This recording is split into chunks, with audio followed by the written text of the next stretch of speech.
दिलीप वळसे पाटील यांनी शरद पवार यांची भेट घेतली। पवारांच्या मोदीबाग या निवासस्थानी दोन्ही नेत्यांची भेट झाली।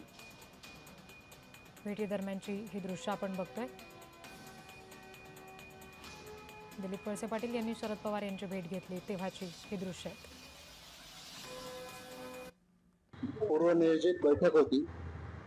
या बैठकीला रयत शिक्षण संस्थेचे chairman Chandrakant Dalvi, vice chairman Bhagirath Shinde, managing काउन्सिलचे सदस्य रामशेठ ठाकूर, विश्वजित कदम आणि मी असं आम्ही उपस्थित होतो।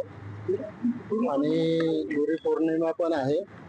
आदरणीय पवार साहेबांना फुलं देऊन त्यांचे दर्शन घेऊन आशीर्वाद सुद्धा घेतले आणि विशेषतः रयत शिक्षण संस्थेच्या प्रश्नाच्या संदर्भात चर्चा झाली। कुठलीही राजकीय चर्चा झाली नाही। रयत शिक्षण संस्थेच्या संदर्भाने बैठक होती, पूर्वनियोजित बैठक होती, ज्यासाठी आपण गेलो होतो असं दिलीप वळसे पाटील यांनी म्हटलेलं आहे। कुठलीही राजकीय चर्चा झाली नाही असं शरद पवारांच्या भेटी संदर्भात बोलताना दिलीप वळसे पाटलांनी सांगितलेलं आहे। ज्यावेळेला त्यांनी शरद पवारांची भेट घेतली तेव्हाची ही दृश्य आपण बघतोय। पवारांच्या निवासस्थानी दिलीप वळसे पाटील त्यांच्या भेटीसाठी गेलेले।